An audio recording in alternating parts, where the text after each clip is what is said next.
Hello, my name is Lisa Shea, and this video is about painting with watercolors in medieval/illustrative style letter O. And I do these with pencil, and then I have pen and ink that I go over it with, and the pen is a waterproof pen so it doesn't smear.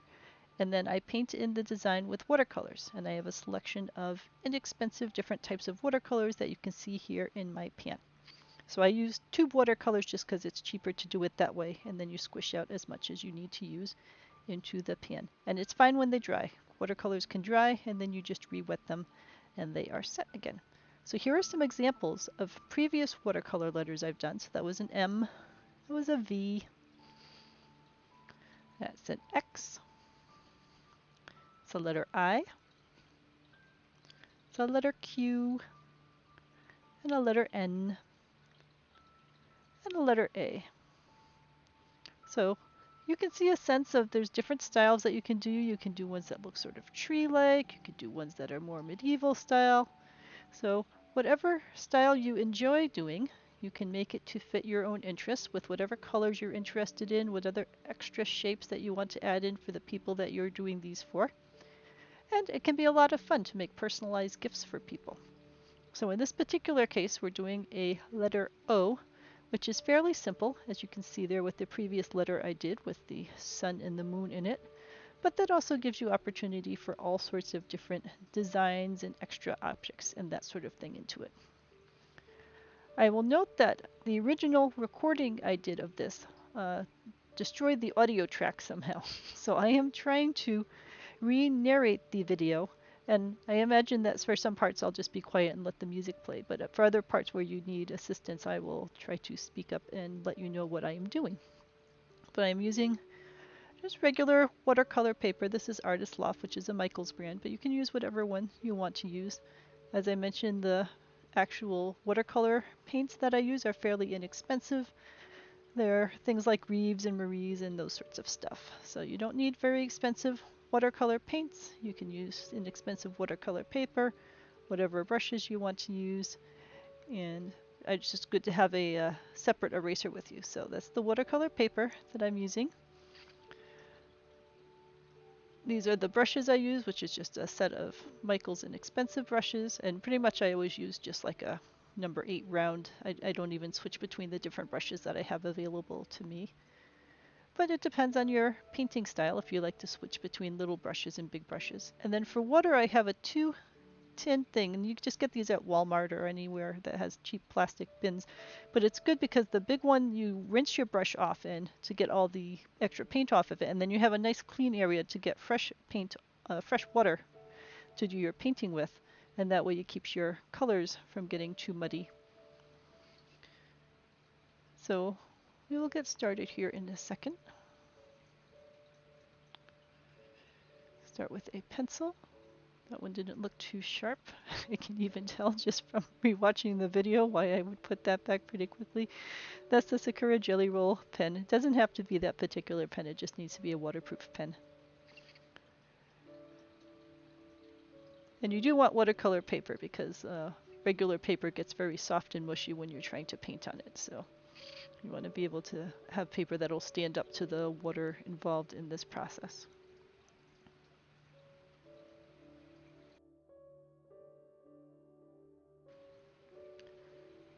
So we're going to start out by taking a piece of paper out of the pad.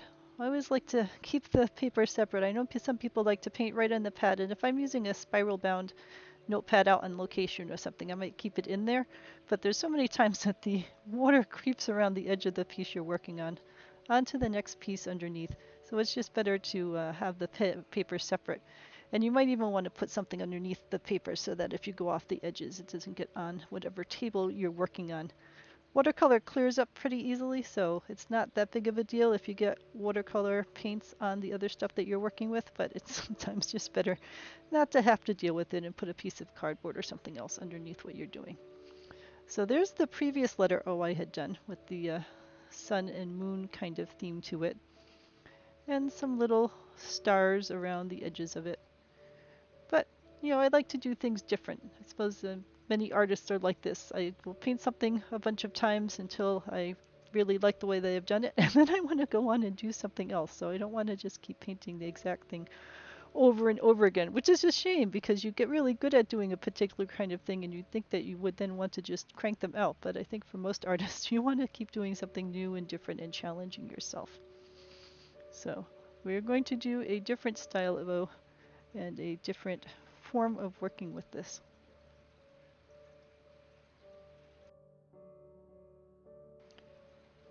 So the first step when doing any of these kinds of medieval illustration letters is to draw it by pencil. And that way you can draw it and erase and redraw it and erase as much as your heart's content until you're sure the shape is the way that you want it before you commit yourself to ink.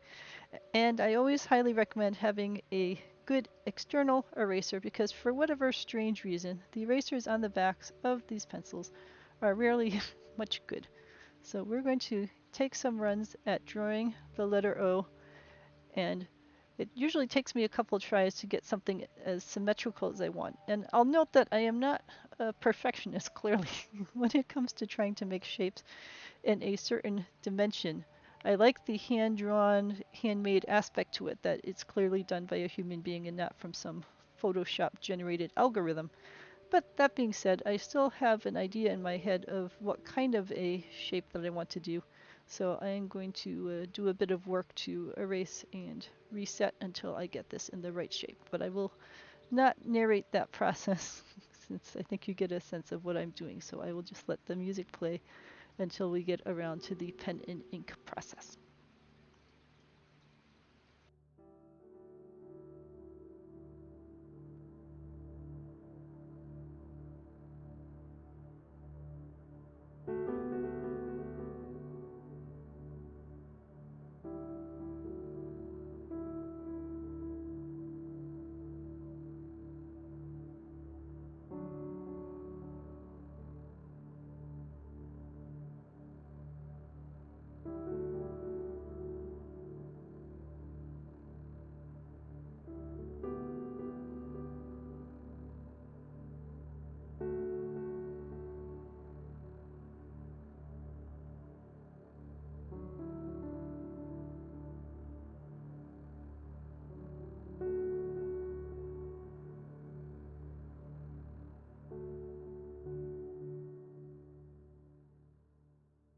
I will note in here that I said that I wanted to do a Game of Thrones kind of letter O for some reason. And the Game of Thrones letter O has 3 bars up and down in the middle. So that was the incentive for me adding these particular bars in here in case you happen to be a Game of Thrones fan.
Okay, so here we're starting with the second phase of the project, and that's the inking phase. So the pen and ink that I use is the Sakura Jelly Roll 06. And again, you don't need to use this particular pen, it just happens to be the one that I have on hand in the house. But you want to have a waterproof pen, whatever pen you choose, because when we get to the next stage, which is the painting stage, we're going to be putting water all over this design, and we want to make sure that the water that we add does not smear the ink into a giant black mess. I will also note that the pen might seem to dry instantly, but it does not. There is a short drying time involved with any sort of pen, and if you run your edge of your hand on it while you're bracing your hand while you're doing this kind of thing, it will smear underneath your hand if you just put that ink down. So be cautious when you're putting your hand and try to hold it up over the surface of the paper, or draw in an area, give it a few moments to dry, draw in a different area, give it a few moments to dry, and so on.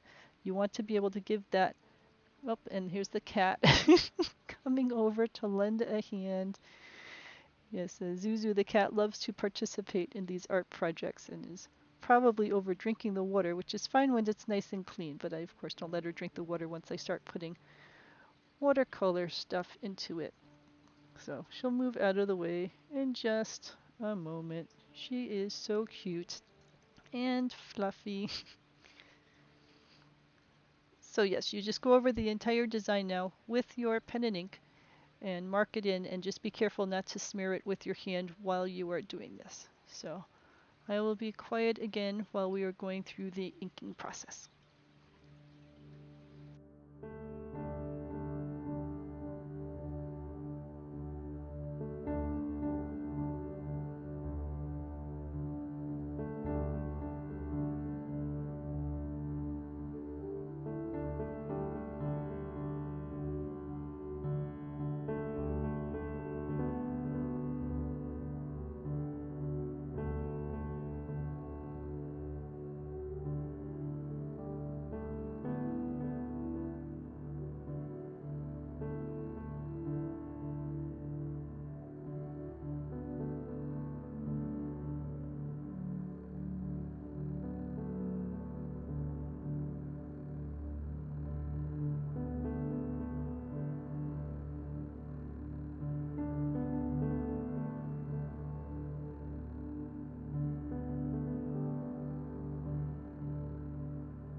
Alright, so now we're going to start the watercolor painting process.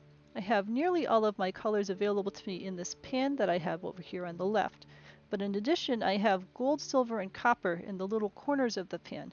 So I will point at one of the blues that I'm interested in a second. This is a little harder trying to narrate after the fact to figure out what I was thinking, since I cannot hear the original vocals since they were trashed, but alright, I'm pointing at a blue.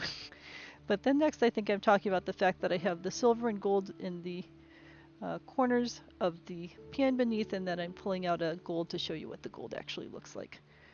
So that's the metallic gold, but I keep a little bit of it in the corner of the palette area, we'll call it. And I'm running a little low right now of my little gold stash. I have a gold stash, and right next to it is a silver stash. And then on the opposite corner is a copper stash. So again, the brush that I tend to use is like an 8 round, or is that a 6 round? I can't even see from here, but it's, you know, one of the medium-sized rounds. And I tend to use the same brush for pretty much everything instead of switching back to a teenier brush or a bigger brush. If you have a brush with a good tip on it, then it should work for pretty much anything, because you can use the thicker part of the brush for the larger areas and then the pointier part of the brush for working into the small areas. So at this point I'm going to be painting in all of the different parts, and I'm choosing my own color theme, but you can of course choose what other color theme works well for you, whatever colors the person you're giving this to likes.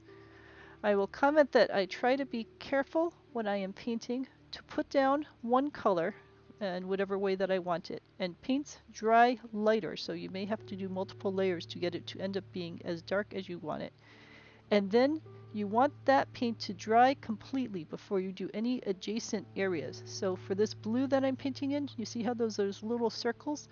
You want to have the blue dry completely before you go near those circles, because if the blue is wet and then you go with wet paint into those circle areas, the two wet areas will merge into each other like a big ocean, and then you'll just have lots of muddy color everywhere.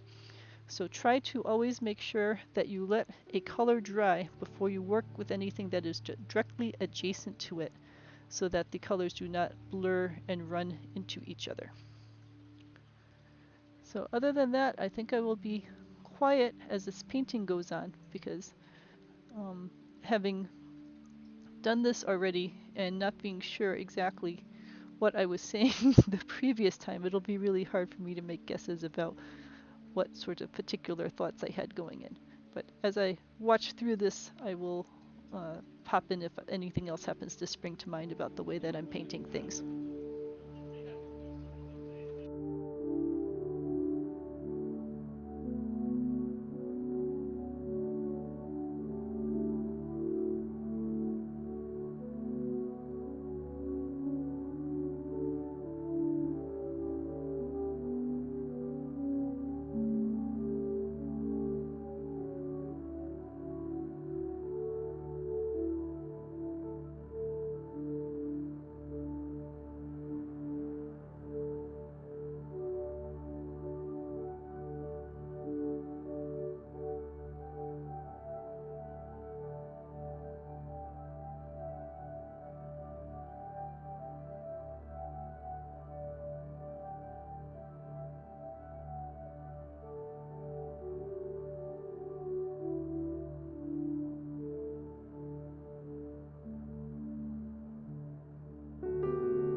Alright, I will note that the reason that I painted just 2 petals of the end blossoms right now is that I want those petals to dry completely so that when I come in and add some additional petals, they clearly look like separate petals. Otherwise, it would just end up looking like a big blur of purple at the end. So I gave it some drying time to make sure that those end petals were completely dry before I then tried to add in additional petals so that each layer of petals would be completely distinct and separate from the other layers of petals. And this is what you do when you do any sort of flower layering types of projects.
Okay, and now we're at the stage of signing the work. So I know for new artists it might feel a little odd to sign your work, but it's a very good practice to get into. Even if you're just giving it to family and friends, they like to remember who gave them the piece of art. So just put your name on there. And it's good to put a name that can be found by people who might be interested in getting more. So I used to sign my work just Lisa, but there are of course billions of Lisas out there. So I am trying to be better about signing it with the full Lisa Shea so that people who might be interested in figuring out how to find my videos or that sort of stuff can find me by the full name. And certainly there's plenty of Lisa Sheas out there too, but it's at least a little easier to be able to track me down if I give both parts of the name. My cat loves to chew on plastic pens. It's just part of the cat's, well, I mean, she likes to chew on wooden brushes too, so there's a range of things that she likes to chew on as chew toys, but that's alright. We are just patient with the kitty and everything is fine. So that is the letter O done in a medieval/illustrative style. Let me know if you have any questions at all about how I painted this. Let me know if you have any other types of projects you want me to work on. I definitely will finish the whole alphabet series, of course, but if there's anything else you'd like me to work on, I am happy to take suggestions. Other than that, have a wonderful afternoon.